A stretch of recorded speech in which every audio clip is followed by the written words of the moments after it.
We're live. Hi. Howdy. What's up? How you guys doing? Good. Excellent.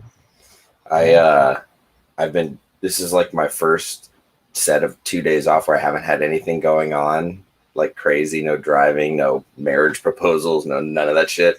Oh, congrats, by the way. Yes, congratulations. That was last weekend. Yeah, it was a week today. So yeah. So I found myself napping on the couch at like 11. I was like, I think I'm just gonna sit here, and I was like, I'm out. Dude, I'm right there with you. I'm like kind of sick, and I was taking a nap earlier too. Oh, nice. It's one of those days. Only thing I've got to do is just make sure these rats get fed later today, and Lucas has got a couch right in front of his cages, man. I know. Right, I'm noticing I'm noticing we're at like snake room round 2. Oh shit! A throw rug and a table. Oh man! So again, when my good friend and my housemate split for Scotland, he left all his crap so that he didn't have to pay for a storage unit, right? And it included a couch and a rug. So now I can take a snake viewing break. Nice, that's cool. And if that couch folds flat, you can have guests stay over in your snake room and freak them out. Very true. Very true. If I slept in here for a year, they can manage a night. There you go.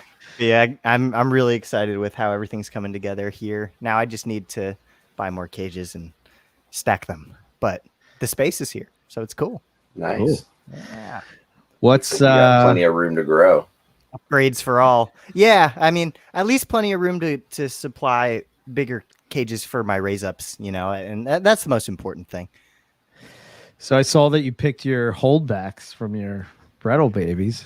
Yes, at least a pair of them. They're making it really easy for me because 2 of them are just freaking insane in terms of the, obvious amount of hypo that they were able to inherit. I know that some of that happens at different stages of life, right? There's some black pigment when they're born. There's another round that comes in a little later and then a little later. But these ones off the bat, the 2 that I'm looking at are just the brightest, most colorful of all the double visuals.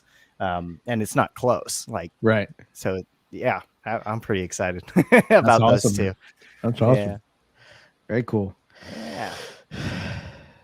So I don't know. Everyone was telling me I have to do holdbacks, and it's it's true. I don't want to, but I'd be an idiot if I didn't. You got to keep something. Yeah.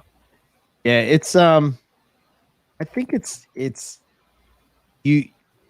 This is always the struggle with doing morph projects, right? It's like you buy a het, or you buy visual het something, and then you breed it to the visual het something, and then you get the visual.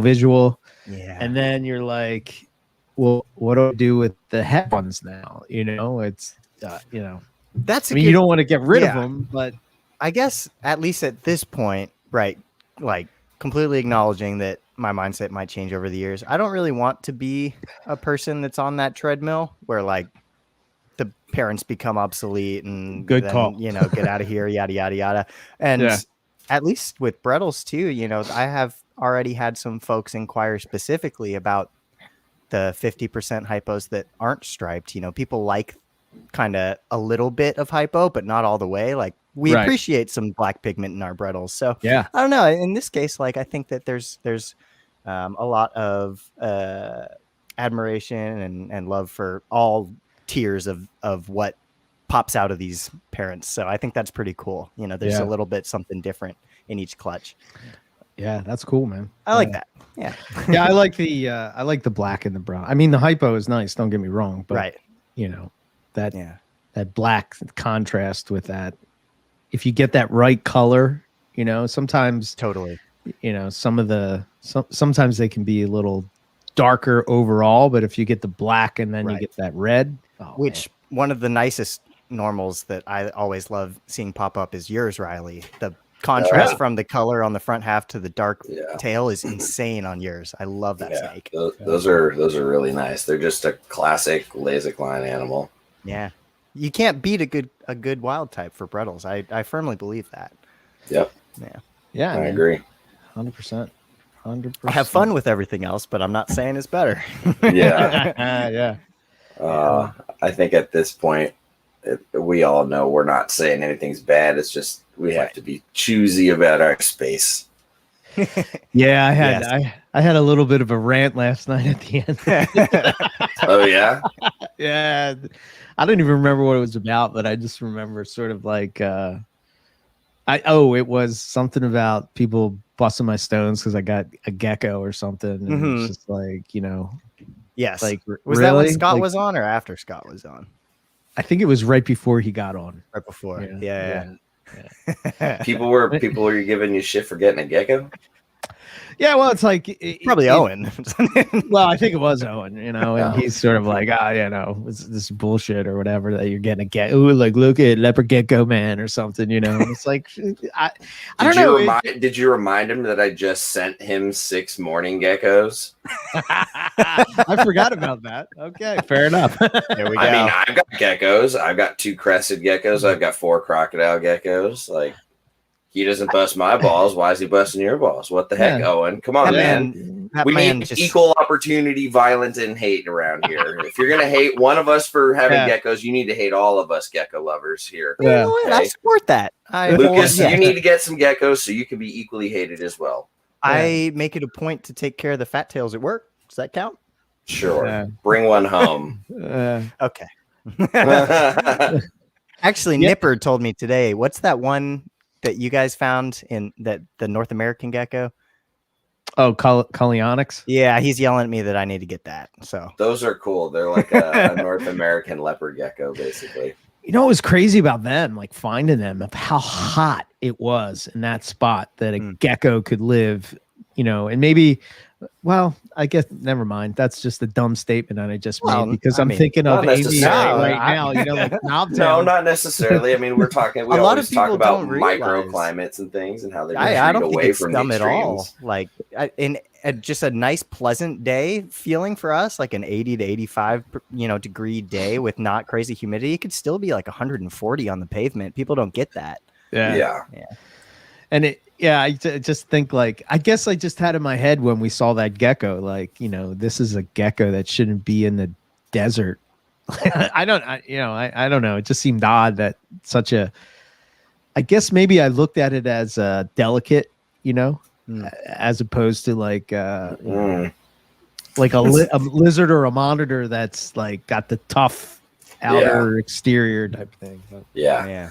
I always find my perspective changes when somebody's like filming something small with a very, very high quality macro lens and get right down on it and really close, and it almost makes things seem like really big, and all the grains of sand look more like stones, and everything just seems bigger. And like those nature documentaries where they catch something tiny feeding in slow motion, it's much more like just kind of savage and badass. And then you realize if you pulled out, it's like that big. Absolutely. So like you just gotta change your perspective, bring the focus in a little bit, and think about it. Like, I mean, an Ackie monitor is like a Tyrannosaurus Rex coming and hunting you down if you're a cricket. That's murderously terrifying. That's Godzilla on a macro level. That's absolutely it's all about brutal. Perspective, man. Yeah. So I think that's cool. And I think geckos are just like precise little ninjas specifically designed for their niche, especially ones like that are just so highly like cryptic and camouflage and just beautiful. Yeah, I was talking to Keith about. We were talking about those guys are headed out to Arizona in basically 2 weeks now, I guess. And I was talking to him about the trip and all and whatnot. And obviously we started talking about when are we getting back to Australia, and we started having a conversation about so just reminiscing and whatnot. And I said, the one thing I regret about, we're talking about perspective is like, when I was going to Australia the 2 times that I went, I was so focused on the Python part of it that I really wasn't paying attention to everything else, And now that I've sort of like opened up, to other species and stuff, it's sort of like, it just like opens up Pandora's box. And I'm like, man, and then I start looking through photos and I'm like, wow, I saw that. And I saw that, and I said, and it's just like, wow, I can't believe I didn't appreciate it more when I saw it. I wish we would have stopped to, be super excited about the gecko we saw as we were about the Owen Pelly python. Well, maybe the Owen Pelly python's a little bit hard to compete.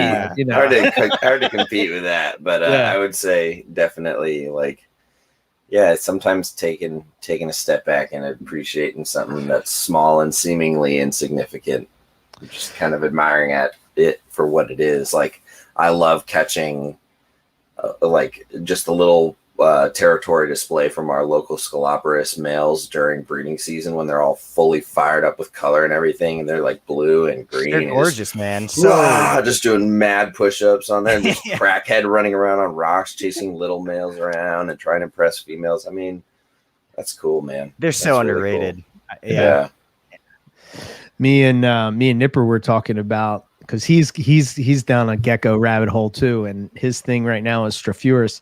And, that to me is, so the two that I want more than anything is Amii and any kind of Strophuris. I just think they're just so cool. Ciliatus are badass. Oh, dude, man, they're just nuts. Some of the it's crazy. Anyway, he's got like all these multiple species, and it's like, if you can get get past the bug thing, which at this point, to me, that's just easy. Like it is. I'm in now, and to add like a couple of geckos, it's like this much on a shelf. You know what I mean? You got like 4 Exoterras sitting on a shelf is no big deal, and super easy to keep and just watch, and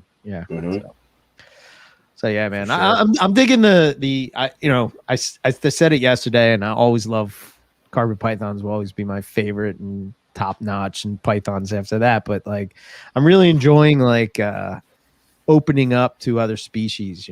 I think like a lot of times you just get in this thing where you don't realize how much you don't know until you start stepping outside of the box that you're comfortable in.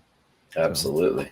No doubt. And leaving one box will always lead to another and another and another and another and another. And it doesn't end. Yeah. I'm very fortunate in that I've been exposed to everything from an early timeline, as far as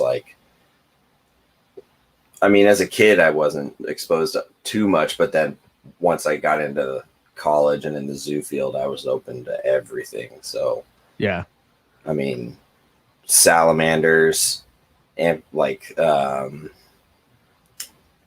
Sicilians, piranhas, sloths, macaws, caiman, crocodiles, everything venomous.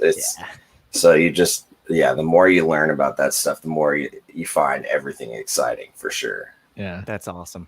Yeah.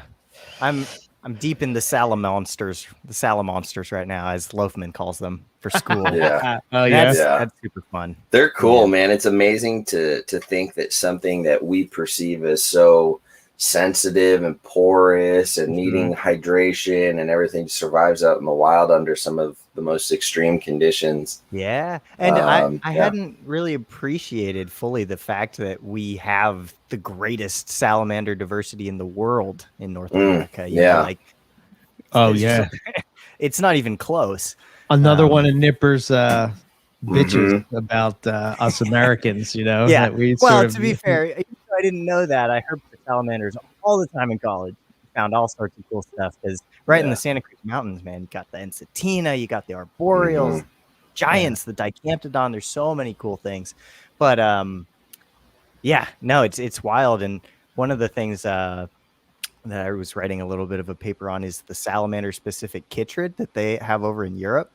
And that's not here yet. And we should really try to make sure that it stays not here. So that's why you don't see salamanders much in the hobby or the pet trade. For whatever reason, international regulation and interstate regulation of native and exotic salamanders seems to happen pretty regularly, for good reason, protecting these species. But I don't know why it works so well with them. But I fully agree with some of the protection, and that, they're very sensitive, and it would be very easy for someone even mindful of these things to incidentally spread some, nasties between different species and potentially wipe out an entire, critically endangered population without even realizing it. So 100%. Yeah. And as Frog Chytrid has shown us, they don't even have to be endangered to start, but they will be pretty quick if it gets nasty, Yeah. So love amphibians. Anyway, little rabbit hole there. Yep. Yeah, no worries, man. Australia has cool frogs. Yeah. Australia, dude. What doesn't Australia have? That's exactly cool, true. I mean, Fair. Yeah. Fair. But I am biased. I am wearing the Australia shirt today. So. Nice. Yeah. Torch up here says that they're looking. They were going to breed a triple het Darwin python. What would I pair it with? And a triple het for hypoexanic and albino. I would just breed it to another hypoexanic albino het. Or if you can get some kind of visual of one of those genes and hets for the other, then that's how I would go. But yeah, that's cool. That's a lot going on. Triple het. Yeah, and they have their hypo out there is different than ours apparently. But they actually, I don't know if the case is that this is the same as Troy's hypo Darwin. That's just straight up hypo Darwin, which are phenomenal. Holy shit! No, because I think he posts things he's referred to as super hypos, right? I think so. I know he has like the hypo, and then he has like the melanistic stuff. But super jealous of that because I think I don't know if the other one is like a selectively bred. I know he has like that ruby red line, right? Stuff, and that might be the same thing. I'm not sure. I don't know. I find it hard sometimes to follow what those guys are doing in Australia. A lot of times. Because you're not plugged in, because you're not necessarily talking to people that are selling it to. You know what I mean? It's right. Yeah. So unless you like hunt them down and say, "What is that?" Yeah. But did you see that crazy Aspidites clutch that hatched with that? Oh, those womas that were like weirdly black and white on the body, and then had like blotches on their head, kind of. Yeah. Those were funky looking. That was cool. I'm assuming they're in Australia. I think so too. I haven't. Oh no, Riley. I messaged her. Oh. I don't think so. Oh, okay. I didn't ask, but she was like, "Well, they only just hatched." I was like, "I know. I just was curious." Right on. What I was just gonna say is I know nothing, so it sounds like Riley might know more. Riley's the insider here. Okay, fair enough. It was pretty I will crazy. Work on it. I could be completely wrong. Okay. Yeah. Your first thought was what? My first thought when I first saw them was like, is that some kind of weird, like, Woma blackhead hybrid? But then I was like, wait, no, I've seen Woma blackhead hybrids. They don't look like that at all. It's like, right. No, never mind. She is in Australia. Balls. Okay. Balls. Well said. Maybe next time. No, not that balls. Won't stop me. Yeah. They got some crazy. I don't know, man. Again, the Woma, I've seen some, even like the melanistic one that they have and all that, like very cool, I guess. But yes, to me, like, how can you really improve on a Woma python? Like, I agree. I completely agree. I feel that way about both the Womas and the blackheads. Although I would say the exanic blackheads are cool because there's precedent for that in the wild in a way, right? Yeah. Like you have forms in the wild that look more black and white. So the exanic form kind of emulates something that's real in a way that's kind of neat. But like the albino stuff, like why would you do that to a blackhead? I really don't. It's in the name, man. It just looks wrong. Yeah. Yeah, I think the Xanic, like looking at pictures of them, really never did it for me. When I would look at, say, like the black and white, or westerns or whatever. To me, they would always pop a little more than. I think it's because the black head is still there, and there's something about that the Xanic gene does to that black on the head. It sort of takes some of that pop away, to me. And I wonder if it's one of those things that if you see it in person, you'll have a different feel for it, as opposed to seeing pictures of it. That would be my take, because they are pretty popular. Right. But I don't know if they're popular because that's the only real. I don't know. To me, I'd rather have one of those tiger back or tiger, whatever they're, you know what I mean? The black stripe going all the way down the back. Yeah. I think those are a lot harder to get your hands on, and you might need to sell a kidney, but I'm with you. Yeah. I am. That's usually how my taste goes. So yeah, I know a guy. That's right. Yeah. Roddy's not the only one. Nope. Oh, really? Yeah, I know a guy locally who produced I a think clutch of them. We threw the picture up in one of the a while episodes. back. Yeah, the thing was nearly black. Yeah. No shit. Wow. Yeah, he's a friend. He's local. So, okay. All right. If he produces another clutch, I'll let you know. Please do. I have 2 kidneys, but I used to. Wait. I might have to sell that for the Owen Belly Python. If that's true. That one kidney is reserved. Yes, for a later date. Are gallbladders worth anything these days? I think that's more important, right? Isn't it? I don't know. I don't know. We need a doctor. Doctor? I think I had a friend that got that out in high school, and she was like jacked up. So you might need that. Yeah. Don't listen to me. I'm not a doctor. Me neither. Oh my goodness. But in NPR network news, the rough scale expedition with Mark O'Shea is finally up. Woo! Yeah, I'm so excited to dig in. It's fantastic. And Mark, great guy, man. Really, really great guy.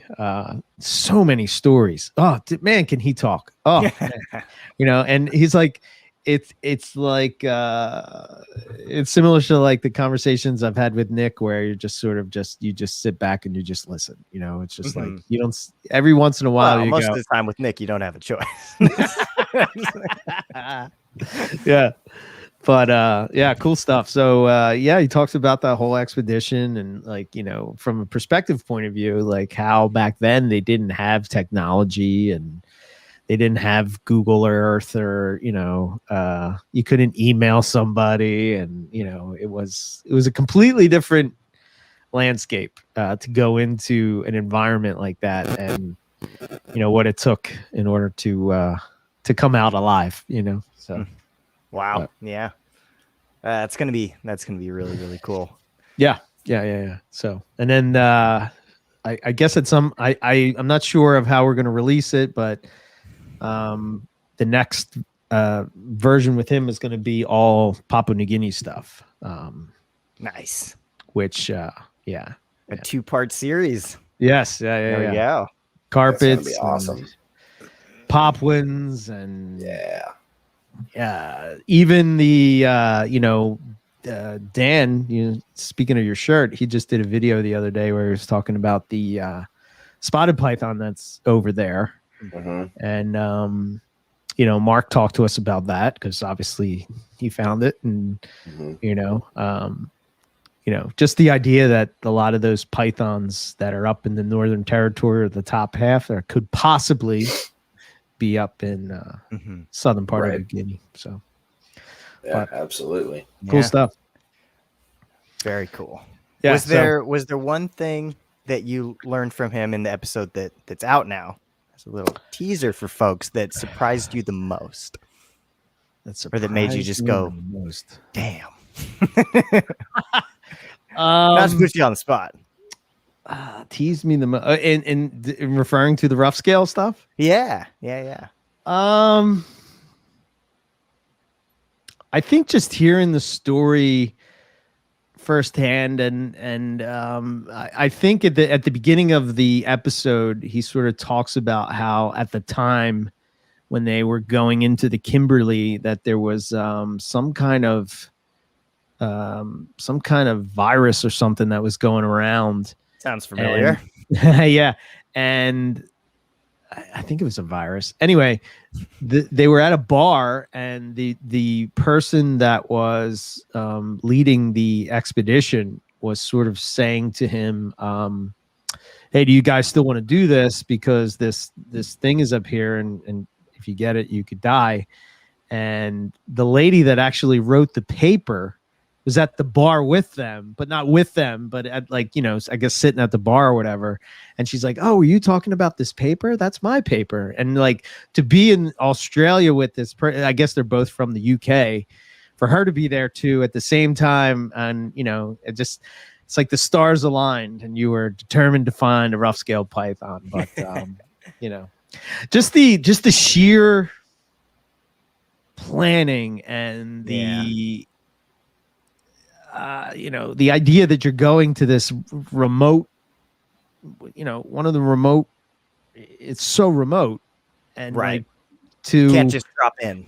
Yeah, and to maybe find this snake or maybe not, it's sort of like, you know, but that's the thrill of field herping, you know. I mean, right, if you found it every time, it wouldn't be as exciting. So, but 100%, yeah, very cool. It's like fishing. Yeah.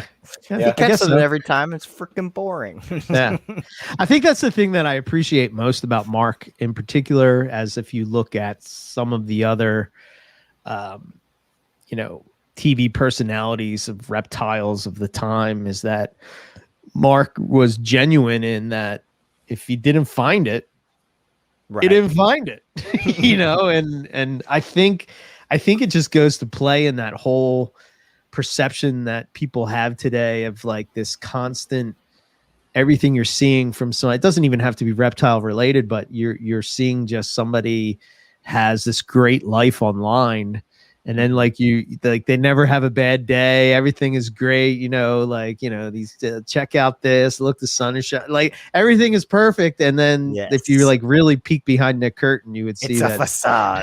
their life is just as shitty as yours. Yeah. Ain't that the truth? You know? Yeah. But yeah, I don't know. So the idea that he stayed, and I'm sure he probably at the time got a lot of pushback to sort of be staging stuff and all that kind of stuff, because, you know, right. But that's what would get the viewers. Yeah, I'm sure he got a lot of pressure from producers to do the exact opposite of what he did. Yeah. Sure. The other thing I was surprised is just the amount of places that he's been, you know. He's a very well-traveled individual. Yeah, very, very jealous of that, you know. I mean, that's quite a lifestyle if you think about it. Like, if you devote your life to researching a large complex of animals via excursions to these native areas to see for yourself and learn more about them other than holotypes pickled in jars somewhere, and in order to do that, you have to be associated with the university, get funding and all that. And you're kind of literally just living for the adventure. It's almost like a movie. It's kind of crazy to think about in today's world, but it's so amazing that people did that back then. I mean, imagine if we didn't have people like him going out and finding stuff like that. I mean, just how different would things be? There's another story that he talked about, and it's really kind of not per se about the rough scale expedition, but he was on an expedition, and I believe it was in Borneo, if I'm not mistaken. But they were so remote, and when, you know, you would the radio would go on at like twice a day, and that would be it. So like, because it ran on car batteries and stuff like that. So like, you would turn it on and you would say, I think he said something like, you know, hey, we need some more beer here. Send some more beer or something like that, so that, you know, you would get it. And then it turned out that he got bit by a rattlesnake. Oh, dang. Or no, he got bit by, I think he said maybe it wasn't Borneo, because there's no rattlesnakes in Borneo. Maybe it was South America. Pit viper. He was a pit viper. I don't know. I Got can't bit remember by the species some kind of that nope he's in. rope. Yeah, he's like, and his story that goes along with that is pretty cool. So, I mean, I'm glad he made it out okay. Yeah. Of course. We're glad he didn't send his last transmission for beer. Yeah. Yeah. Beer, please. Yeah. Yoink. And anti-venom. Yeah. Oh, man. That's intense. Crazy. Yeah, man. I mean, just it's so easy to take the constant connectiveness for granted, right? Like always being able to pull out a phone and Yeah. get in contact with anybody anywhere. Yeah. That's not normal.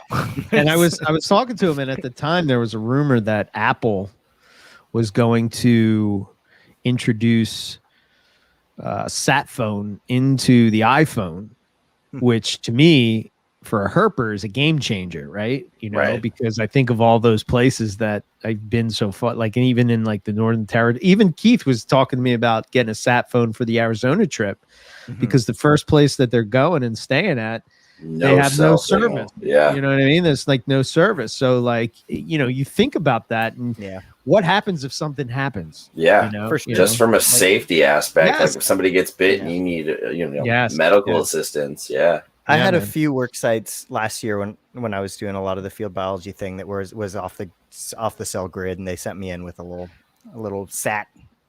It wasn't a phone. I could only text, but it was like a satellite text device.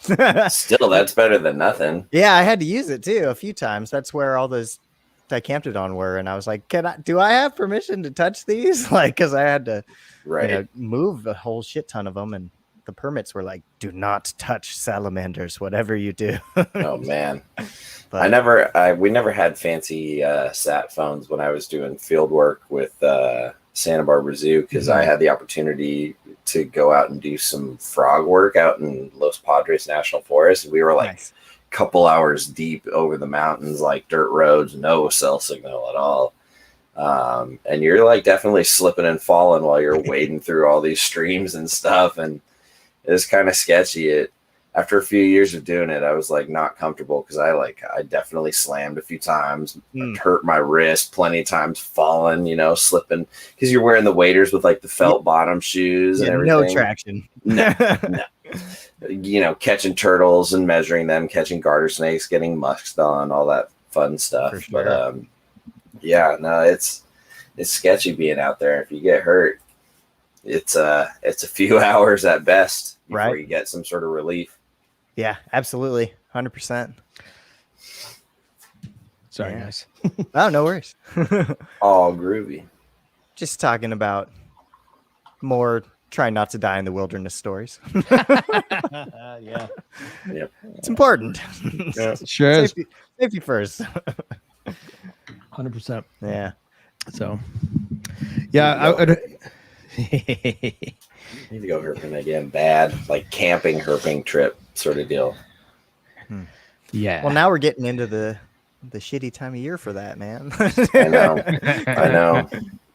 It's probably going to be February before I go out again, and that'll be for like egg surveys for CTS for tiger salamander. Right. Yeah. Oh well. Yeah. So how are animals over at your place, Riley? What do you got going on with the collection? Stubborn baby Crebos. Still stubborn? Mm-hmm. Tons of bitches. Those things just don't want to eat. That's anything. their whole thing. They're supposed to want to eat. Yeah, no.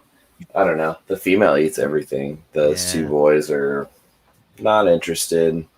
I think I'm going to put them in little like tiny dark tubs and just take all the stimulation away and see what that does. But I'm not too hopeful about those ones. They're runty to begin with, so it is what it is. Otherwise, I am slowly but surely sending out a bunch of babies here and there. This stack right to the right of me was full, and now it's half full. Nice. So it's kind of nice. Very few animals refusing food. Most of them are figuring it out nicely. So, you know how it is. On. Yeah, for sure. How are your babies? Are they all taking off and feeding for you, or do you still have any trouble children? I've got a few that still haven't taken yet. I'm not too far down the line. You know, none of them are that old, so I'm not really worried about it. You know, just persistence will win out. Sometimes it literally is just timing, like the right prey item at the right time. I've been trying with this one jungle for the last several months, and she just decided to take a rat pinky for me the other day, which is like not the first time I've offered her that. It was a couple months too early, I guess. So she really wants to take her sweet time. Yeah, and I haven't tried any funny business yet. You know, I'm being pretty regimented with it so that I can continue to collect data for my little study. But for the most part, everybody besides those few that are being difficult has eaten 2 or 3 times. And nice. It's definitely the majority, especially for those second 2 clutches. I think I had 24 out of 27 take frozen first try. Badass. Which was very, very nice. That's great. That's a great feeling. Yeah, most of those ones that are holding out are from the first hypo stripe clutch, which interestingly enough was the one with the best fertility. You know, all 22 eggs were fertile and hatched from that maternal clutch, but some of them just don't want food yet. So I don't know. Not worried about it. Yeah, some of them just need a little trip to Uncle Riley's house or something like that. Yeah, well, Uncle Riley needs to tell me what he wants. Dude, I'm so torn on Gretel's pythons these days, man. Like, I love them to death, and I want to be successful with them. But I think once I get into a bigger house and have more space and climate altering options, I think I'll have no problem. Just right now, I lack the internal confidence with Brettles pythons, and that's like one of the biggest things that's keeping me from getting into diamond pythons. Like, I'm just kind of like, I don't know if I can do them right where I'm at. Everything else, I'm like, okay, except for Darwin's. Darwin's are beating me over the head with the ugly stick right now. So, although I'm trying something different this year with that female, so completely changed her feeding regimen because I had raised her up in the era where I was feeding things big meals frequently and not really changing much for the first few years. Right. So I got this animal up to adult size by 3. Oh, wow. And big adult size, not like average. Adult. A little bit, like a little bit. Yeah, she's a little big.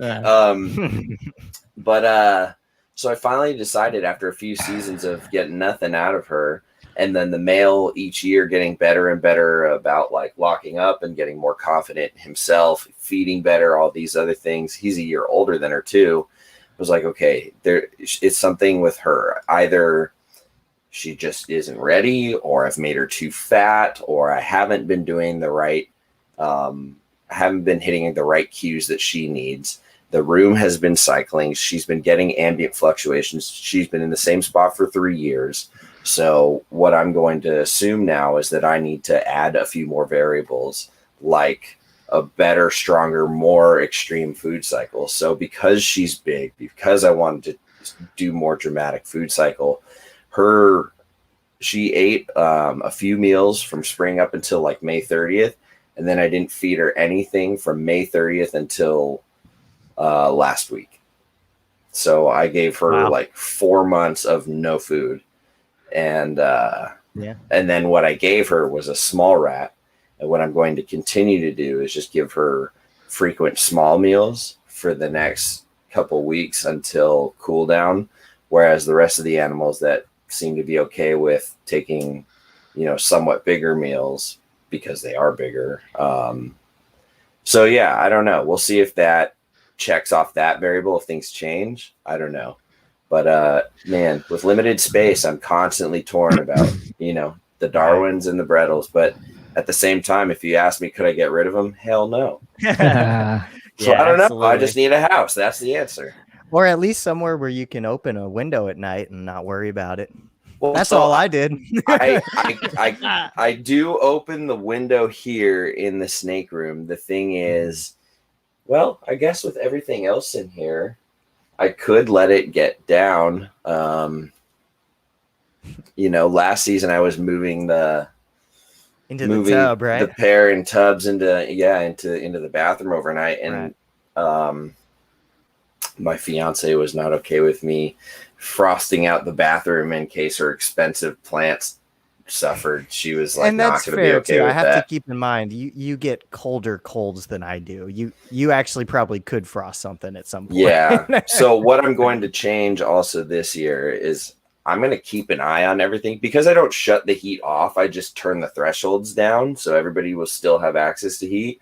My only concern is that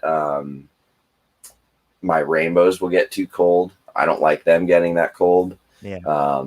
But I can keep heat on them and they're insulated a little bit better. So what I think I'll do is, because I have an Inkbird thing for my room heater, I'll drop the threshold down and then leave that window open more at night, and then just have a little more faith in the heating elements in here.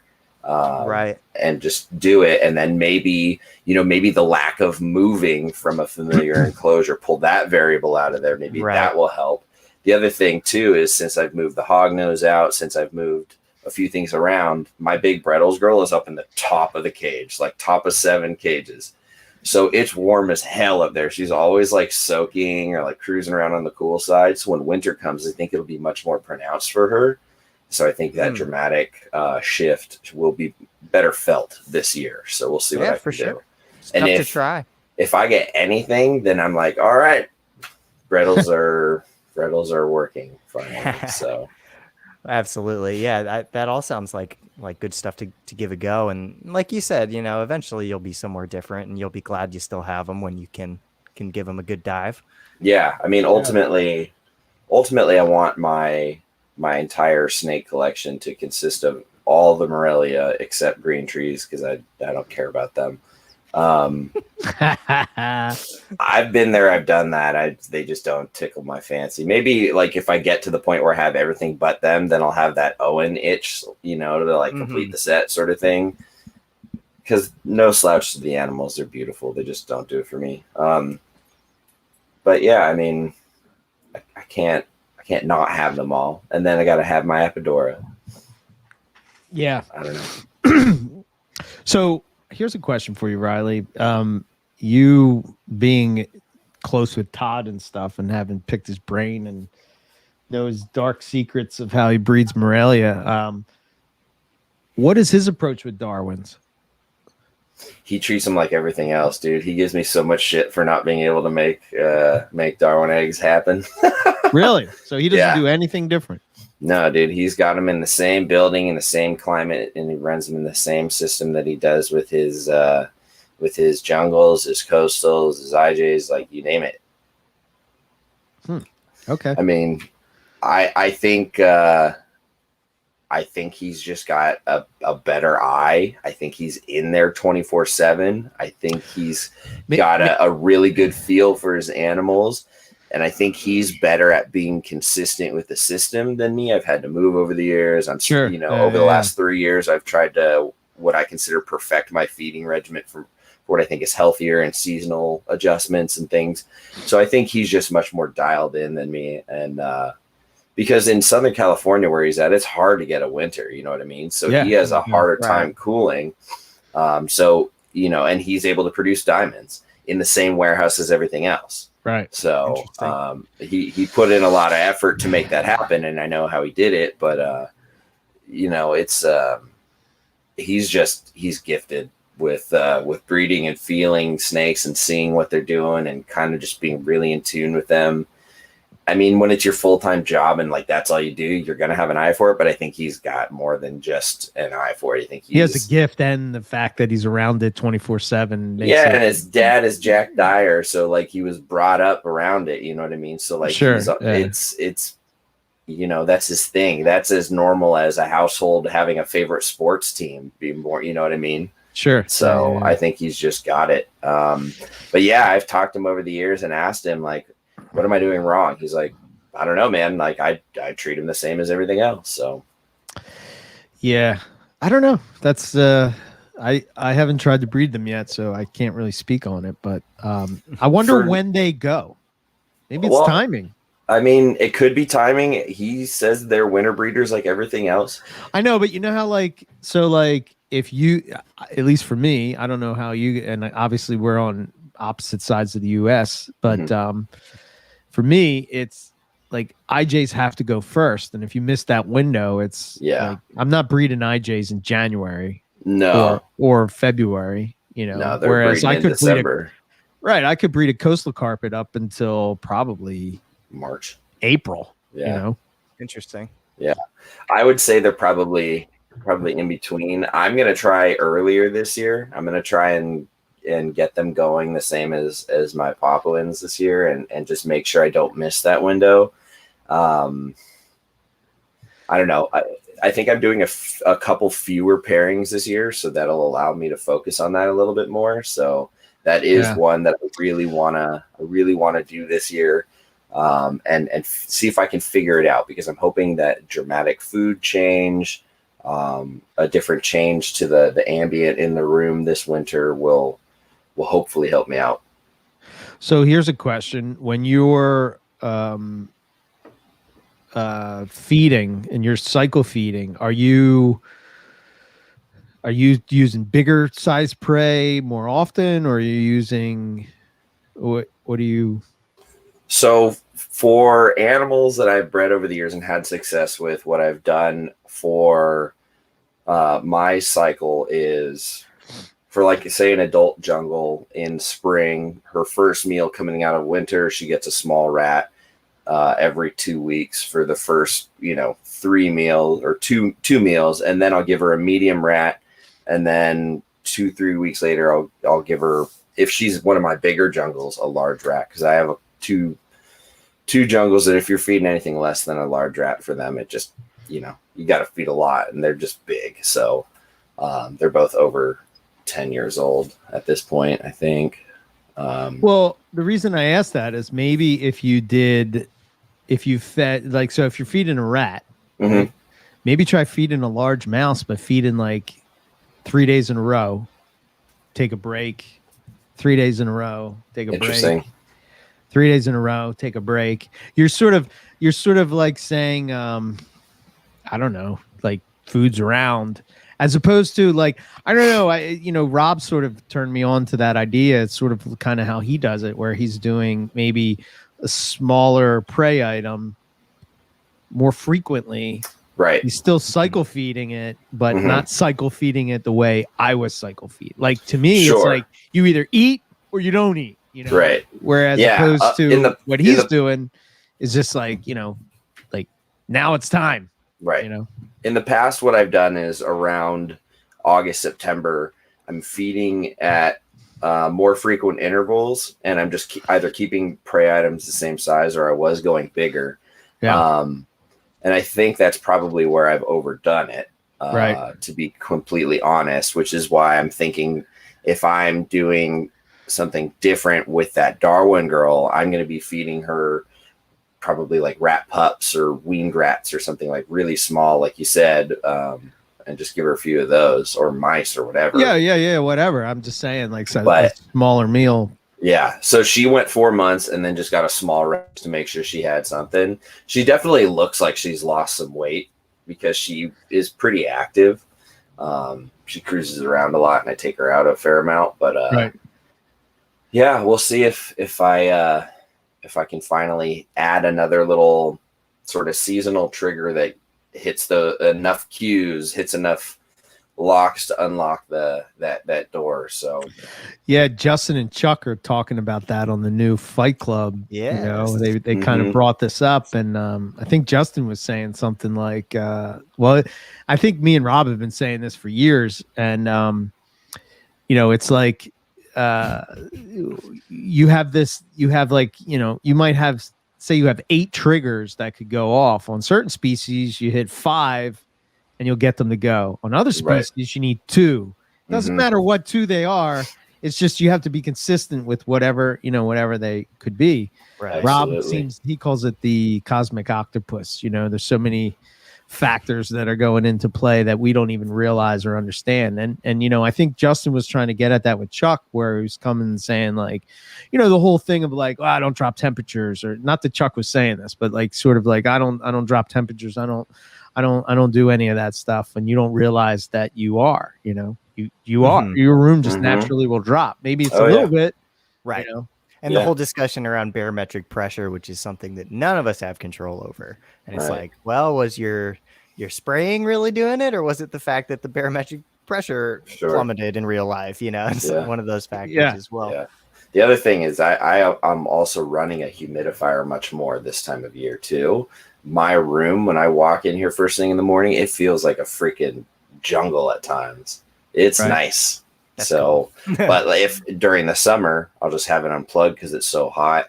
I'll just have the windows open, the fan running, and it's much more arid and hot. And it's a totally different seasonal feel.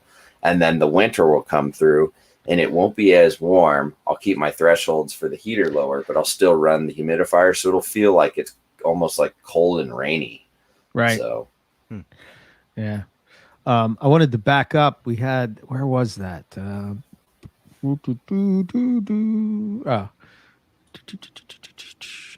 where is it? Keeping outside in Florida. Yes, that's it. Yeah, I saw that too. Probably. Well, I know you can definitely keep diamond pythons outside. I would say you could do it for all of them. What you need to have is a fail-safe for those occasional nights where it does dip below freezing, which can be done super easy. You can get a nice modified cooler, drill a hole in it, put one of those Exoterra or the big Zoom Ed like tortoise pig blankets, the all weatherproof orange heavy duty ones. Put an elevated floor on that, and then have tubs that fit in it, or just have a subfloor, and then you can have that heated with a hole in there and have like a little den, but have the ability to lock it and close it at night if it's going to be cold. So you got to be paying attention to the weather. Lots of cover. Yeah. A lot of insulation. Microclimates inside of your outdoor enclosure. Yep, absolutely. You're going to have to be on it, but it absolutely can be done. I think the challenging ones would honestly be the popwind carpets, because they won't like that cold as much. And I think you do really well with diamonds and Brettles and pretty much anything else. But I think popwinds, it could be done. You would just have to insulate more. I have been. Oh, go ahead. No, go ahead. I was going to say, I've been toying with the idea of setting up an outdoor enclosure for a Brettles python on my balcony, but someone would definitely call the cops. You live in Oakland. Someone would fucking climb up and steal it.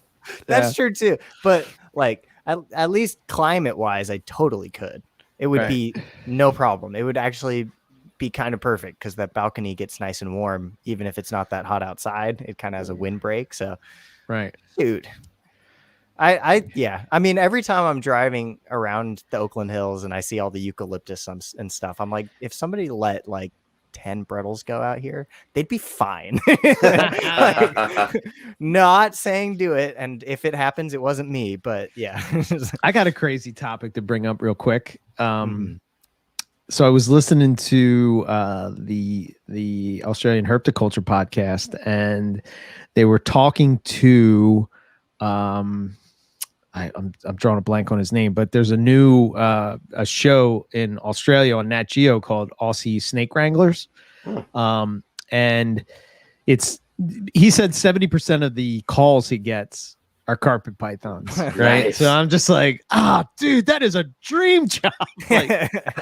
Like, oh my God, right? So I saw a couple clips from it that I looked up, and they're pulling these big coastal carpets out. It's just, I just imagine you with that job. You're answering the phone. It's like, there's a snake in my kitchen. What's it look like? Like, what kind of head stamp? Yes. Yeah. So, he's talking about it, and one of the questions I think Luke brought up was, he brought up do they ever find pet snakes? And they find breadlie there. Oh. Uh-oh. Those don't belong there.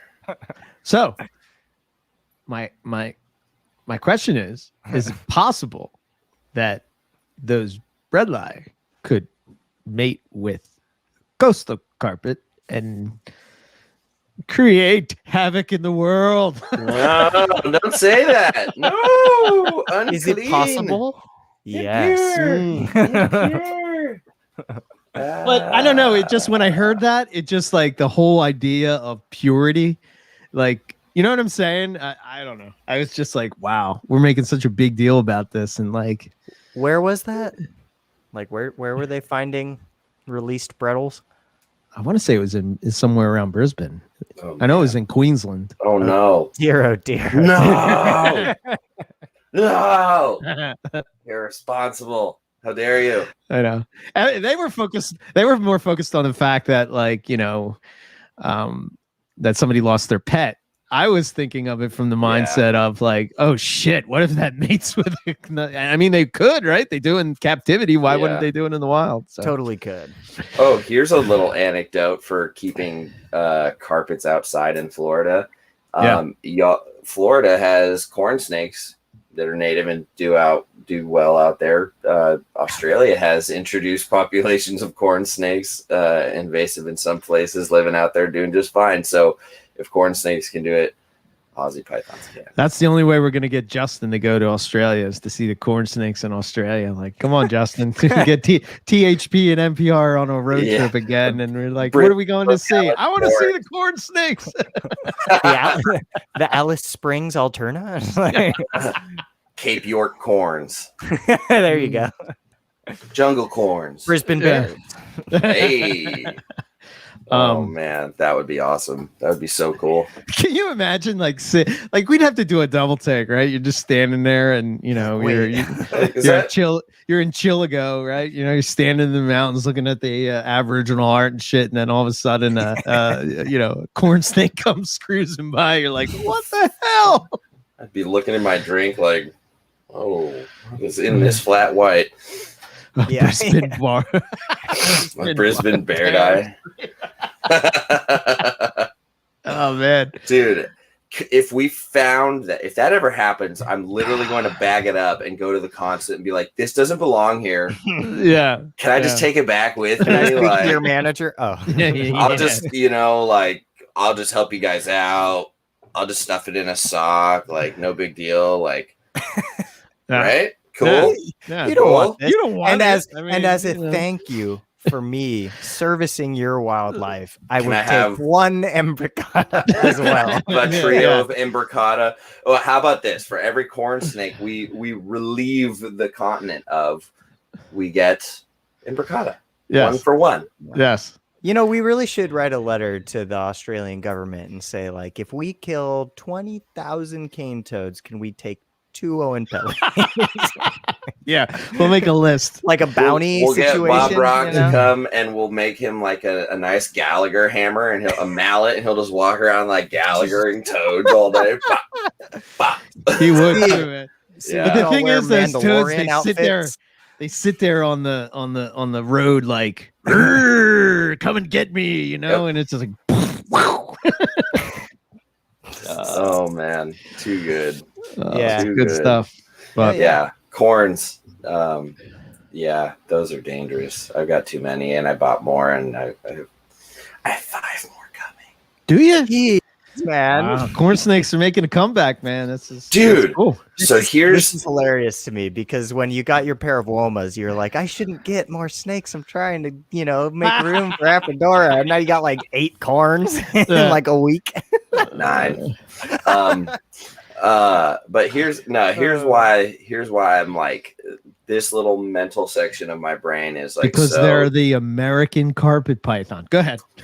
that is very much true. That is very much true. I mean, I've been learning about all the phases and things, and how that yeah, dude, it's a trip. The genetics involved are just unbelievably extensive. And but no, ultimately what I like about it is that because they've had their day and nobody's like arguing in forums about freaking corn snake morphs, or like, you know, rioting on the internet about corn snake this or that. It's literally just this quiet little like, just make whatever you want, have some fun. Here's a pink one, here's a gray one, here's this one, here's look at this is cool. This thing looks like a green berm. This thing looks like. Do you think it's always been that way, or do you think they got don't know. past all their drama like in the 90s and 2000s? I'm sure there was drama at some point. You know, who knows? I wasn't involved then. Literally, like I've been so unplugged from corn snakes up until this year, and it's just funny, man. They're cool, man, and they really are like little carpet pythons, dude. They're because if you get ones that are, Oketees are really close to line, wild animals, so like line bred Oketee stuff.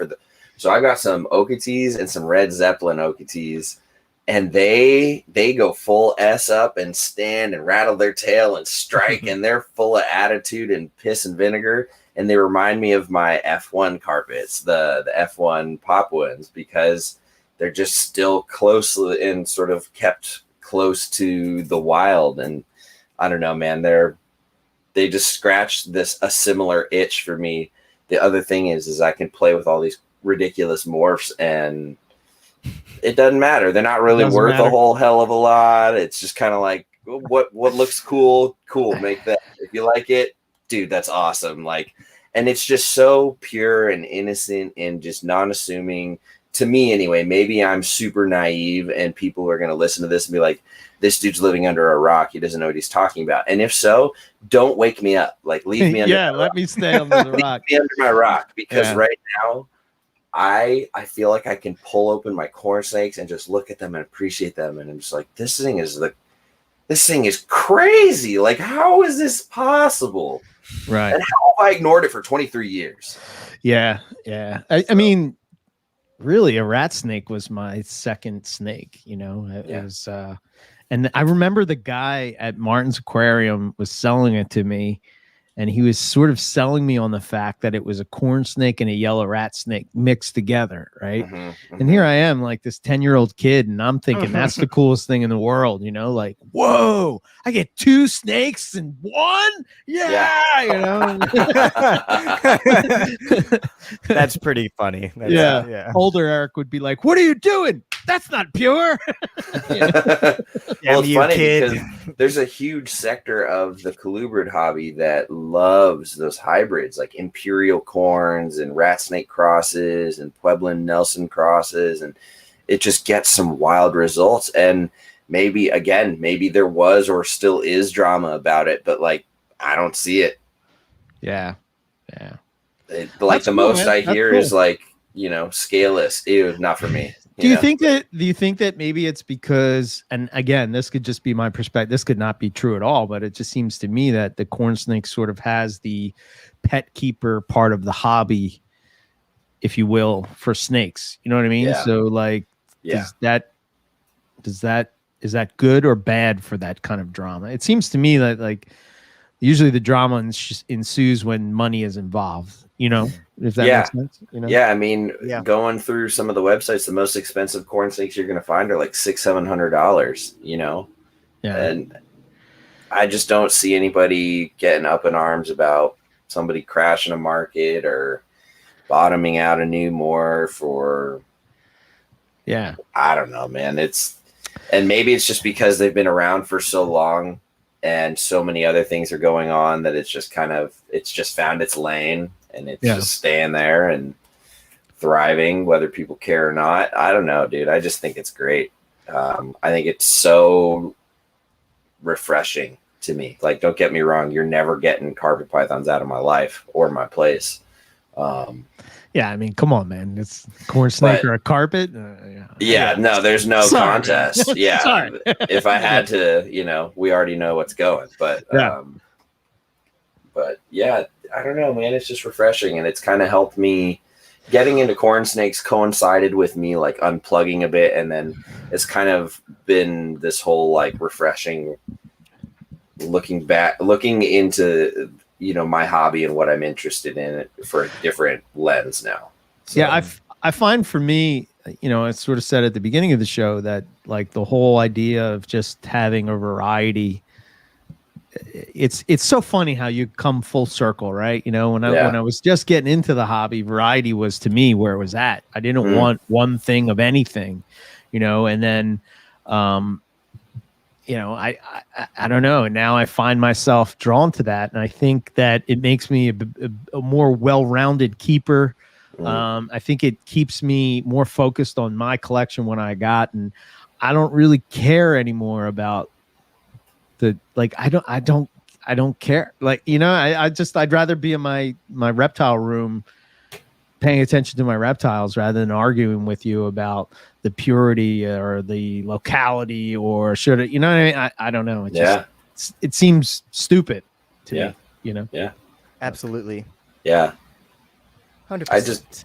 I don't know. And maybe my perspective on all of that is just completely naive, and it is just a complete reflection of the trajectory that I've been on with my reptile keeping. But I feel like I kind of been there, done that sort of thing, Now I'm just like paying attention to other shit, and it's just more fun now. And that's all that matters. Yeah. I'm waiting for Julander to produce inlands again, so I can get some from him. Yes, me too. Need more of those. Me too. Well, hopefully I'll produce some this year, and I can send you some. Well, there you go. I can never have too many. I need some of those. Yeah, man. Oh God, I hope they breed. God, I just would love to hatch them out. Holy shit. Yeah. Such a cool carpet, man. They are hands down the best carpet python, bar none. Like, as far as like somebody that just wants a pet carpet, that's where it's at. Yeah, I agree. But we'll see. So fingers crossed. I talked to Brandon about that last night, because this is going to be his first try in inlands as well. Yeah, that's what he was saying at Anaheim. And he's sort of going the just breed them like carpets type of thing. So I don't know. We'll see. It'll be interesting. I know that's been done both ways. So I think because the question is whether or not they're spring and winter breeders, right? A lot of people seem to conflict. Yeah, I think so. I thought he said on the show last night that he was going to treat them just like his Brettles. Yeah. Oh, yeah. I guess that would be. No, duh. my fault. I'm glad you're all good, Lucas. It's my intern duty, sir. Yeah, there you go. But because they do need that cooling, right? I mean, I know there's a little bit of debate, or not debate, but some people observe copulation more during the winter and then others during the spring. There's like maybe some action for different people both times, but they do need to get cold either way, right? I think I believe so. I know they've been bred without dropping temperatures, right? Like anything, right? Right. That has been right. Yeah, that's been done as well. I think it's just to the point of the Fight Club, right? It's just the consistency of being able to do it, right? And it's sort of the Justin really hit on the whole Terry Phillip thing when we had Terry Phillip on, and he came on and he was sort of talking about how he kept everything at the 80 ambient. You remember? I don't know if you remember, Lucas, but I know you probably remember, Riley, of the nonsense that ensued after that whole thing where everybody was like throwing away their heat tape. I remember Chris Behoff had like this big bucket of heat tape and lights and all this heating stuff, and it was just like in the trash can, and he's like, I can throw this all away now. But the thing is like, Terry, and again, this is like really knowing the perspective of what that person is doing. I mean, Terry's running a zoo, right? And if he's running a zoo, he has to keep a lot of species that are from a lot of different places. How can he keep them all together consistently? He may not breed every year, but he's not really focused on that, So like, there may be years where they don't, but there may be years where he did. He bred diamond. Well, Riley, you said Todd breeds diamonds in Southern California. So, yep. You know what I mean? It's, I don't know, but yeah. I guess I'm gonna treat him like Bredli. Not that I've ever done that, but that's gonna be my approach. So see what happens. You haven't? I haven't bred Brett. No, I haven't. No. What are you waiting for? Well, I had a pair stonewashed, and I got them from Bob Rocks, Mr. Stone, and they came from Barcheck way back in the day. Okay, It's a, back you when know, he had those. that clutch, and he's like, "Oh, look, I hatched out hypos," right?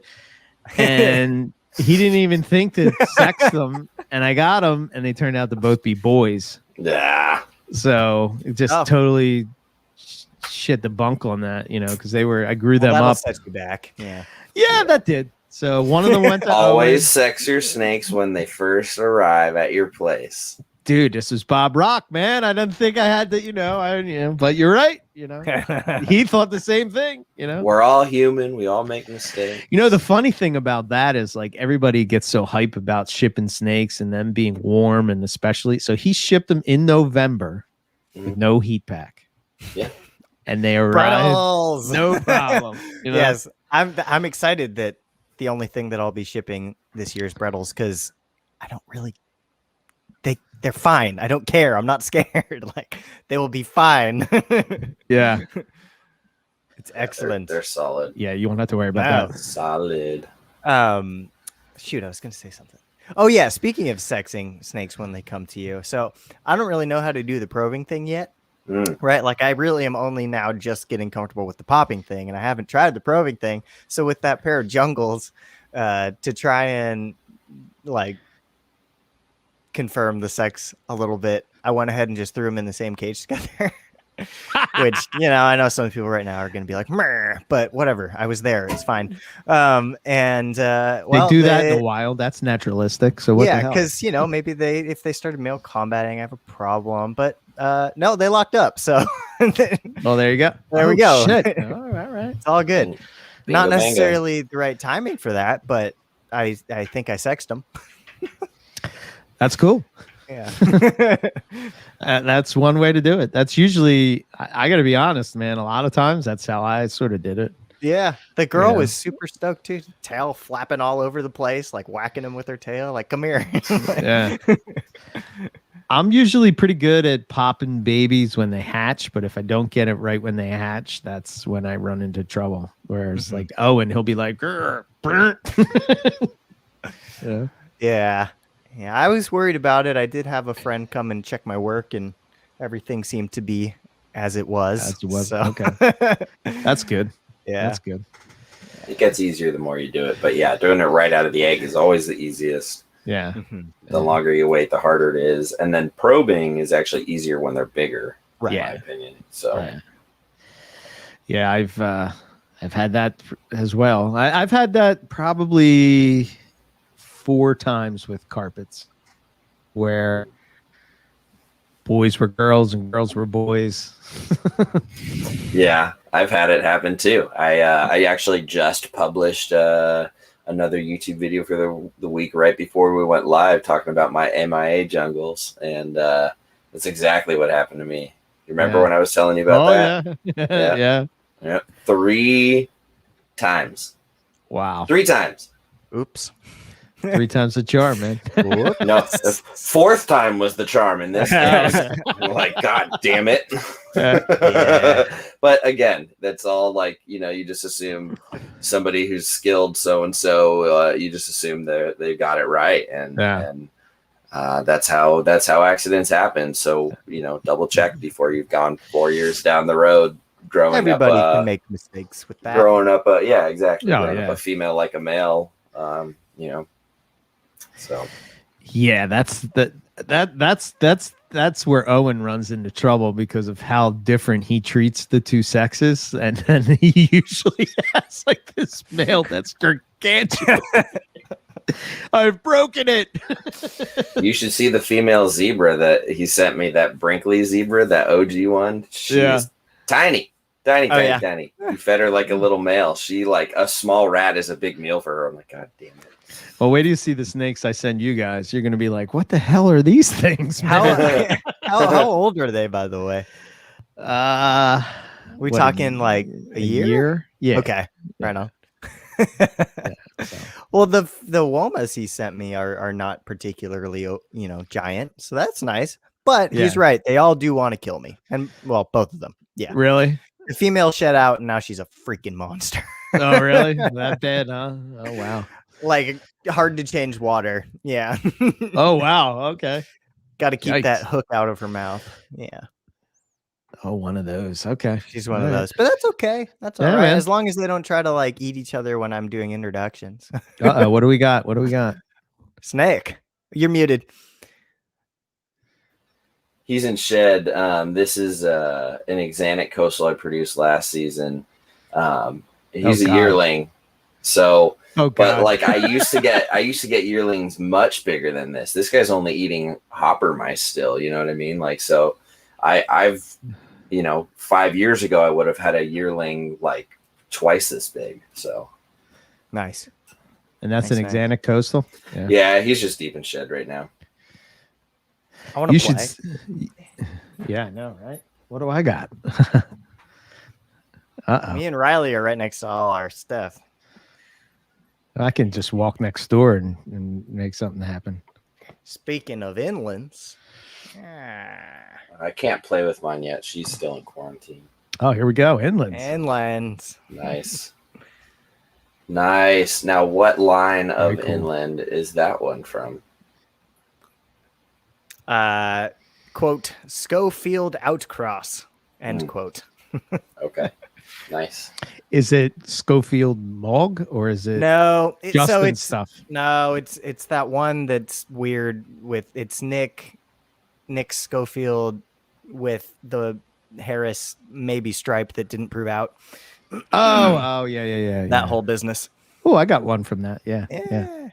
Cool. So Siblings. this is also about a year. So me and Riley are similar track. Okay. Yeah. Our Mine's a yearling little size. smaller. Well, remember, I don't feed during the. Do you continue to feed during the winter, the babies, right? I did. I was more sparing with it, but I didn't cut it off entirely. Yeah. I've been sort of torn with that, going back and forth on whether or not I should or shouldn't. But I think I'll probably do something similar to where I'm feeding them every once in a while. But like I literally hard cut all the food off of the babies, which For the winter? Yeah. Yeah. And you can see a size difference for sure because when Owen sees my babies, he's like, whoa, what are you doing, man? Or like he's saying, oh, I broke mine, But, yeah. They get the winter, nice they get the cooling, they get the lack of food for sure. Yeah. Cool. Very, very cool. Yeah. Oh, I can't wait for my inland to get big. I got one of the females from Stephen Cush, and it's a Mog Schofield cross. It came in, adjusted, I gave it a meal, it ate, and it's deep in shed. And I'm just waiting for the time when I can just take that thing out and play with it. So for now, I'll just have to play with my womas, which are awesome. Aha. They're actually really mellow. They're not mean at all. I'm waiting for that to change one day and be like, I knew I should have never trusted you bastards. I have found that the ones that become bitey tend to do it a little bit later. Yeah, they're in sneaky. My experience. Yeah, they're sneaky. My nastiest one was a sweetheart for a couple months. Sneaky bastards. How can you not love inlands when you see that, man? Oh, nice. Look at that head. The scalation. Oh, dude. Dang. The red in the head and stuff. And then there was another one that red in the head. Yeah. Was posted today. What kind was that one? Do you know? That was from I want to say that was I think that's a cross. I think it's the two lines crossed. I think it's a Schofield Mog cross. But that's what I got. I'm excited. We need some of that AAR juice. Yeah. I was talking with Justin about the story behind that line, and it's a fantastic story that you got to hear straight from him. Yeah. I would butcher it, and I don't know if he wants me to publicize that information. For sure. But yeah, there's enough diversity out there where I think because I have this female Mog Schofield animal, I will hold out for a male from Justin, if not just grabbing a pair from him to have a trio down the line. Nice. Yeah, and then that really nice Woma deal fell through. Right. So now I'm torn if I even want to add any more womas or just like sit on my pair for a while and, wait till Keith produces some more really nice stuff down the line or something like that. So Keith, if you're listening, make some nice womas again, please. Yeah. Well, if he is listening, you can count me in as well if that happens. Yeah. I'll send you all the rainbows you want, Keith. Dude. Wow. God, look at that color. I need that. What do you think that is? Oh, is that a gammon range? That is imbricata. Yes. Beautiful. Not a gammon range, but just a nice imbricata. Oh. Yeah. That's cool. Eric, what do you Damn think? you, Australia. Eric, how hard would it be? How hard do you think it would be to only have one type of only have a collection of carpet pythons, but you only had wild type representations or line bred traits? No more. So like you could have striped jungles, but you can't have zebras, supers. You can have ivories, but you can't have, like you could have coastals, but you can't have hard that would be easy. I don't think that'd be hard at all. No, not for me. No, just have nothing but localities or natural variety. I was going to ask that question. If you telling me that I can have localities of carpet pythons legally, legitimately, and I have no morphs, I would throw all the morphs out the window tomorrow. Yeah, I think I would do the same. As much as like I'm really excited about, whatever it is. Yeah. Sure. Yeah. As much as I love the citrus tiger stuff. Absolutely. Like my 100%. favorite mutations, the albino citrus tiger, but still. That was something that we were sort of talking about on, again, this would be my advice. So, I kind of remember what my rant was a little bit yesterday was I was talking about like a lot of people will get into a species, and when they get into a species, and again, I'm going to speak for myself, right? This whole idea of like having all these species of python or whatever.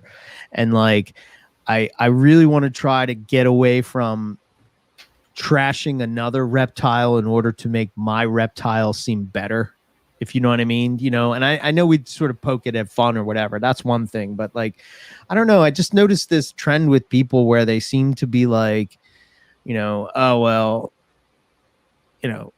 I have this, and it's like, oh, well, and that's sort of how the Gecko thing came about, where Owen was like, wow, what do you know? You have Gecko, you know what I mean? Like, he's just busting my balls that I have a Gecko, and I'm just like, that's what I'm talking about. Like, what is it maybe less legitimate because I have a Gecko? Right. I don't understand that thinking, but I want to try to make a point for myself to not try to poo-poo something else. And, I found myself when I listen back, the whole white lip thing and all that, where I say they suck. And it's like, and this was my kind of the question that I posed to Brandon, like with scrubs, how do you portray that what you're getting into comes with a lot of responsibility with certain species, not only to keep yourself safe, right, but to keep the species correctly and healthy and all this stuff. And I think that the thing of it is that if you're passionate about a species, you don't give a shit about those flaws that a species has, right? So like, for instance, like with carpet pythons, I could give two shits that babies are biting me. To me, that's just Python 101. Agreed. I mean, if you're going to have pythons, you're going to get bit. It's just how it is. You know what I mean? This idea that you're not going to get bit is just silly to me. So like, I guess when I say things like, when I say things like, if I talk about white lips or rings or these species that I had and I didn't like personally, it comes across like I'm saying that they suck. But like, I think the thing is I'm just going to focus on, what I like and promote that rather than sort of downplay something else in order to make my thing look better. Right. So then the other part of the conversation that I was having is that when we're breeding rare species, are we doing it because we really love the species, or are we doing it because of our ego, right? And I would venture to bet that 9 times out of 10 it's ego, right? Because you feel that like if I breed X, somehow I'm going to be somebody more important. Mm-hmm. You know what I mean? And it's like, Yeah. but the thing that you lose track, at least again, I'm speaking for me specifically, that I lost track of is like just the citrus tiger itself, right? They should be in more people's hands. I've failed at, like, you know, I've kept a lot for me, but I haven't done anything to put into the world. You know what I'm saying? Like, there should be more of that into the world, and if people want it, they can get it. And I've been more focused on, like, oh, I want to be the guy that breeds Timor pythons, when in reality, I don't really care about Timor pythons like I do carpet pythons, if that makes sense. So to me, it comes about like that inner reflection to say, am I doing this because I love the species, or am I doing this because somehow I think this is going to make me more legitimate? And I think what often happens is you would be more legitimate if you just did what you loved. You know, and I think about that with Popwins and how they were like not popular at all. And then when I started talking about them years and years and years on NPR, then all of a sudden somebody else got into them, and then they started talking about them, and then somebody else got into them, and they started talking about them, and now they're like at this renaissance of Popwin carpets, to where I would say I don't ever think they're going to replace a jungle carpet, but I think they're on par, or they're on their way to be at that, on par with them, where people are going to be, you know, looking at that and saying, oh, okay, now I have an option between these two amazing snakes. But really, it just came down to that whole thing about, you know, do I want to be do I want to be like Ryan or Nick, or, you know, and again, these are all influences to me where I'm like, oh, well, I guess I have to have Savus. Oh, I guess I have to have Maclots, and I've had Maclots 4 times, and I've gotten rid of them every time. Well, why? Because I'm not passionate about them like I am carpet pythons or Woma pythons or Antaresia, or, you know, well, probably Australian pythons in general. But I don't know. What do you think? What do you guys think about that? I completely agree. It's a big reason why I was okay letting go of my Aru green tree. You know, that was something that I really liked. I think green trees are great, but it's not my thing, you know, and like I am figuring that out, and everything you said, I agree with is spot on. Yeah. I struggle with that daily. Right. It's tough, right? You know, because and especially when we do podcasts and we talk to people all the time, and you're talking to all these different people that are super excited about whatever they're doing, you know, and just in our chat with the 4 of us, you know, it's like you guys are talking about false water cobras and Crebos and Brazilian rainbow boas and, you know, Papuan pythons and all these different things, and Owen's Timor's white lips, you know, Lucas's blackheads and this and that, and I'm sitting here saying, well, look at these monitors, man. You guys are like, shut up, you. Hey, I never said that. I never said that. I know. In fact, I got an hacky. But yeah, it's a struggle, man. But I think if you really sort of do what you get excited about, I think ultimately that is going to pay the dividends the most for you long term, as a keeper and as somebody trying to sell stuff, because nobody's going to be more excited about what you're doing than you. Yeah. Mm-hmm. If you do it right, you know. Yeah, that's why I moved on my Maclots to Tony. He was super excited about working with them. I started to resent them, and I recognized that, and I was like, these got to go. Yeah. No slouch to the breeder, no slouch to the animals, no slouch to the species. I find they're important, and I think part of what made that decision super easy as well is, like, Billy had 2 clutches this year. Other people are breeding them. Like, they're available. So I don't feel like I need to go against what I like just for the greater good of a species, because it's in good hands with all these other folks working with it. So I don't feel so like I need to hang on to this for posterity's sake or something. I'm getting rid of that. I'm going to sell my Dumerals boas for the same reasons. I'm like, nah, I don't need that many big snakes. I've got Apodora. And now I'm looking at my rainbows and my Crebos. I'm like, I've got 2 more milestones for both of those species, and how will I feel after I've checked those off of my list? You know what I mean? Like, you know, if I have a great clutch with Crebos next season and hatch them out and get them established and they do great, am I going to want to still breed them afterwards or even keep the adults afterward? Like, probably, but you know, who knows? Who knows? Because that's exactly what I did with the Mad Hogs too. That's why they're with Owen. Owen's got that spark for them. He's interested in them. He's having success. I had a little bit of success. That was my goal with them. My goal was to understand some, bring some in, possibly breed some. And that's what I did. So Owen's doing it better. He hasn't lost interest. I did. So that's where they went. And I don't lose sleep about that at all. So I guess again, being older than you guys, it's sort of like you get into this, you get to an age where you start to look at life and you start to think about, you know, not to be like depressing or deep or anything, but how much time do you have left? You know what I mean? And how much time do I have left to do this hobby? And do I want to breed Jags because I want to produce some, you know, 4 gene combination of Jags, can post picture on the internet and people like it and, you know, everything is great. And like, but really, honestly, do I really want to do that? Or would I rather just breed a Papuan carpet python and be super excited about that, where I may only get 10 likes, but it doesn't matter. Like, you know what I mean? Like, I don't know. So I just, you know, I don't know, that inner reflection and sort of like, why am I doing this? And what am I doing it for? Ultimately, I'm doing it for me because I want a little piece of nature in a box in my house. Right. You know, I that's what I want. You know, I want to be able to go in and look at whatever it is, and, you know, whether it's a monitor, a snake, a gecko, whatever, and say, wow, that's cool, man.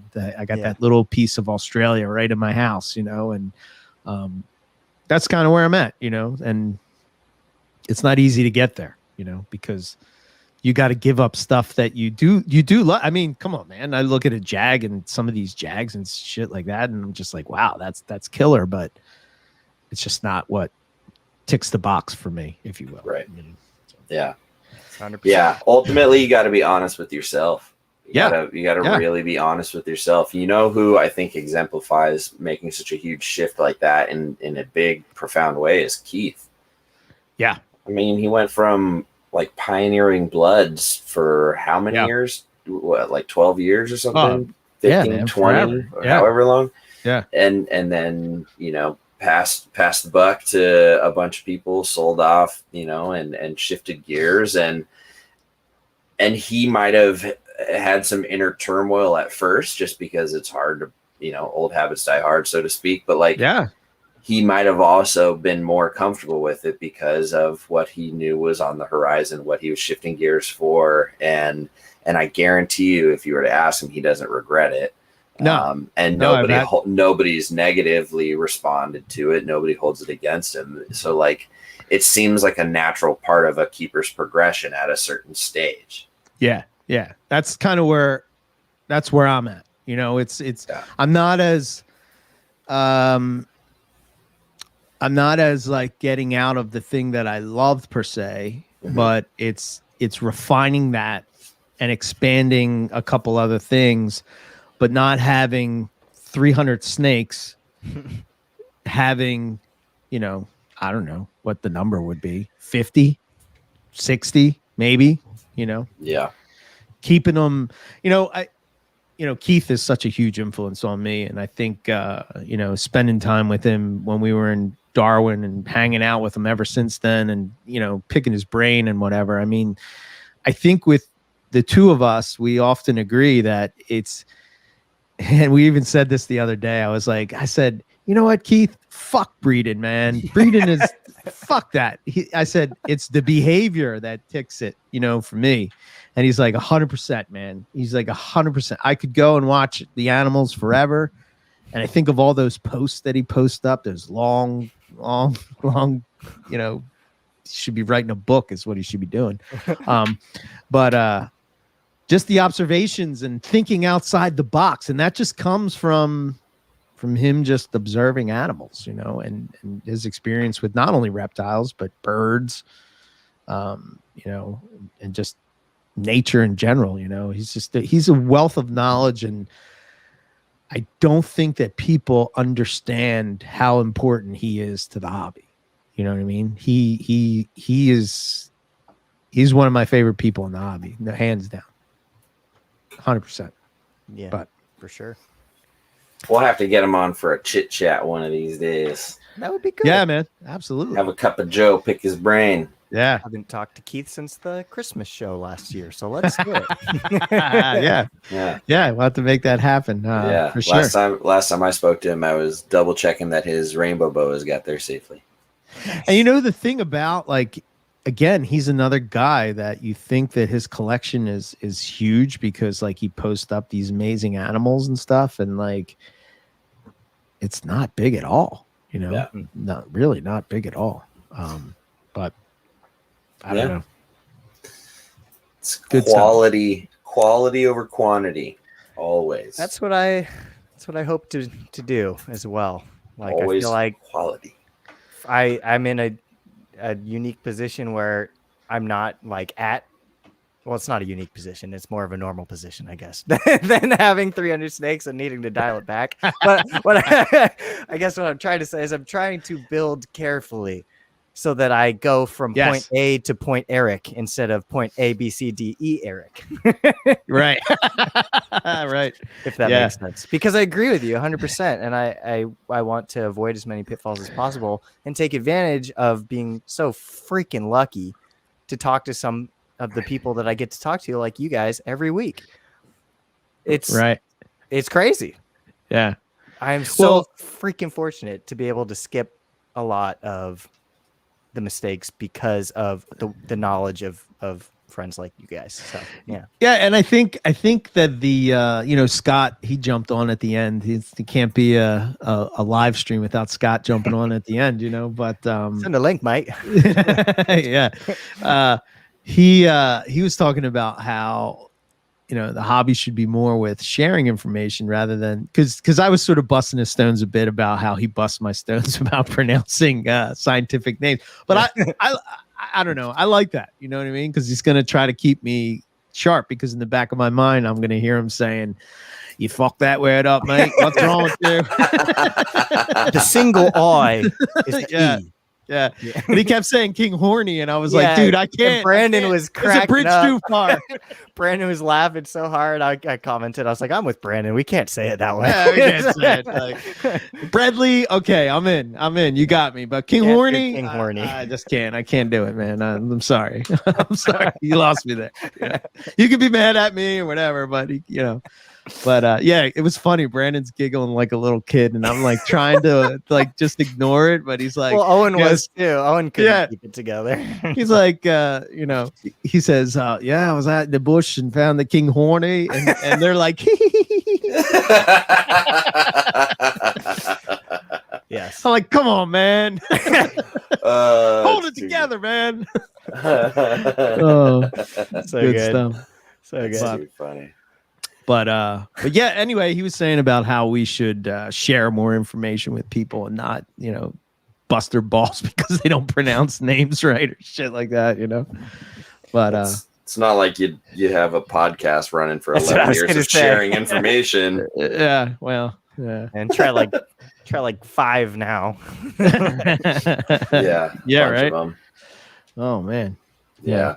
No, it's good. I think it's better to just be open to that stuff. I agree for sure. Yeah. But yeah, it's I don't know. That's the words of wisdom that I would impart. I guess, just ultimately sticking with doing what you love, and I think that people will, just as we get excited when we talk to people about what they love, we forget that we will do that to other people as well. I mean, if you're excited about, even look at Justin with his Baird's rat snakes. He's another example of something like it. I don't know anybody that's more excited about the Baird's rat snakes than Justin. He's just like, that's his shit, man. I argue he single-handedly changed the market on Baird's rats over the last 3 years. Yeah, 100%. Yeah, and he doesn't give a shit. If nobody cared, like, he doesn't care, and that's more people need to do that. And you're going to get your little group that comes over and says, "Oh, look at these, bears, rat snakes. I never even heard of them." Yeah. And I'll be honest, I didn't either. I didn't know you about them until he started talking about them.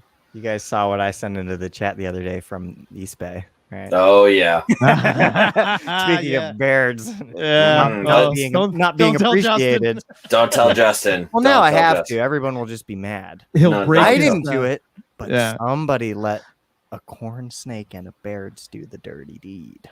Yeah. So what is it? It's a corn beard. It's a corn beard. It's a bear corn. Yeah, it's a bear monstrosity. There he is. Panther Beardy. Beardy. Yeah, Justin is right. he just threw over every cigar in his shop. He's freaking out like, rah!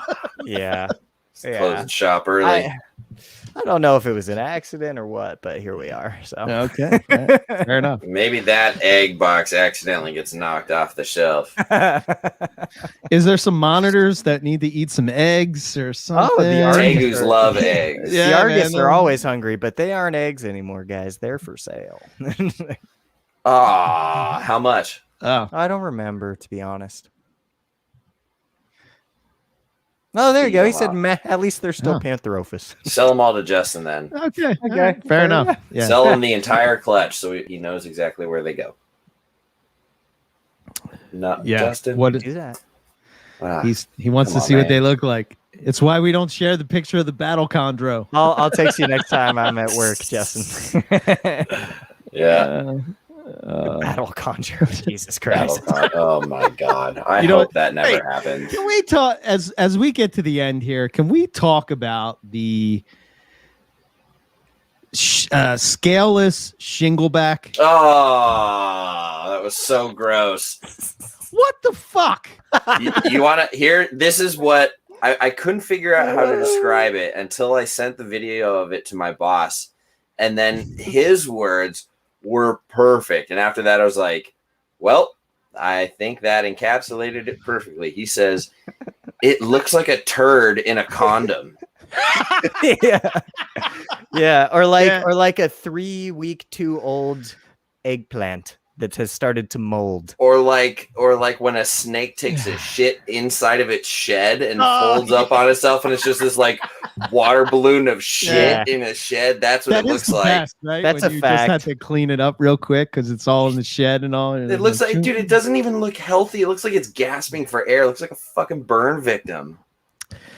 First of all, the coolest thing about a fucking shingleback is the fact that it has these amazing armor scales. It looks like a putrid hot dog that grew legs. Oh, man. I have to walk away for a second. It's so gross. It looks like a rotting wiener with legs. I think Eric needs to go throw up. Dude, that was horrible. I really hope that's not being proliferated. I hope that was a... Well, dude, it's like the frick... I mean, this is worse.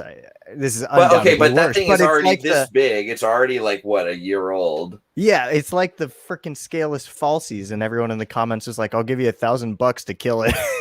Like... Oh my gosh. Here, Bob Evans is asking if it's real. Here. It's real. Is this real enough for you? Oh, I've got too much glare. Yeah, a little glare. But it's real. This? And it is really terrifying. Your lighting is too on point. It's kind of like a weird hellscape if Barney was real. It's so gross. But like he was a tetrapod. It's like if Barney was a tetrapod. Feed it to the scaleless pied king cobra or whatever kind of cobra that was, and then feed that thing to a crocodile, and let's move on. I don't get the scaleless thing, man. No, we've been very firm about scaleless on this program. We are not a scaleless pod. I don't. And especially that would be like having a scaleless rough scale python. Don't put that into the ether. Or a scaleless Angolan python, dude, the thing that is so cool about the species is the scalation. You took it away. I don't know. I don't get it. Yeah. Sorry. No. Horrible. Horrible. My whole. Yeah. It's the worst. It's horrible. That's okay. That's okay. It's okay, guys. It's okay. Okay. All right. I got There. that out of my system. Yeah. I feel better. It's all good. All good. All good. We still have we have inlands. Remember that. It's all right. good. and they have their scales. Yes. Yeah. I think I would kill to have a shingleback, man. You know. Oh, dude, they still cost like 10 grand. Yeah. Well, I think they're hard to breed, right? You know, they're very mate selective, and they only have a couple of babies, and you know, but maybe one day. I don't know. Yeah, they're fun. They're pretty cool, man. If you like blueies, you'll love a shingle. I love the blue. I got the the northern I got from Justin. I upgraded to the big cage, and I have this big water ball that that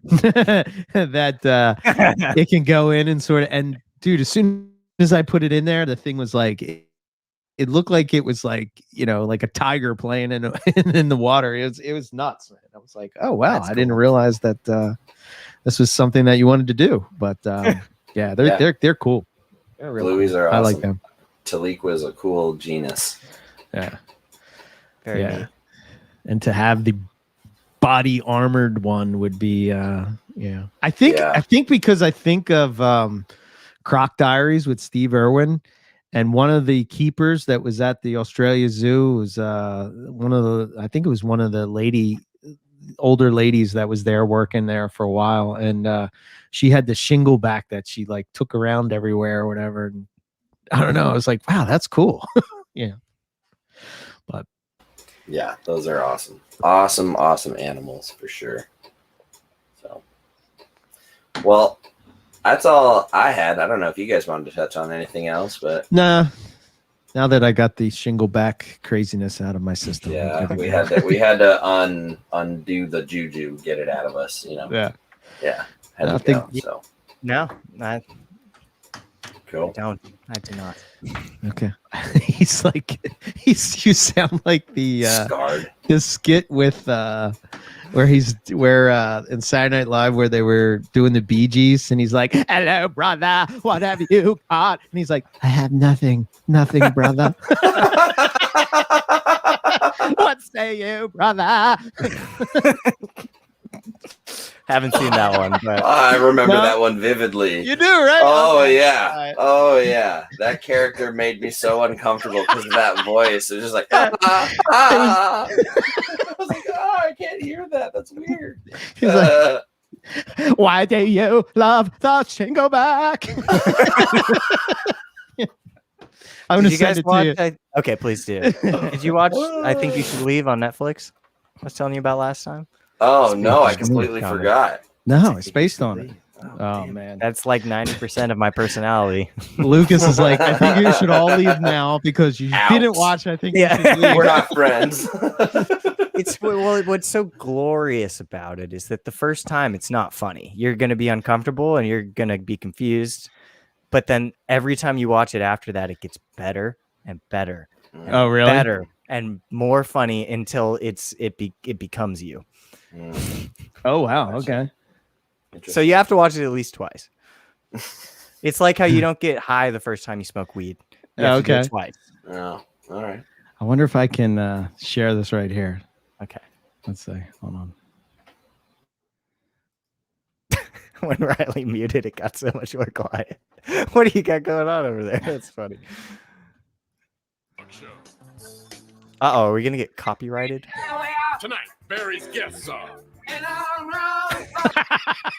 I just play a little bit of it. Awesome. Hello.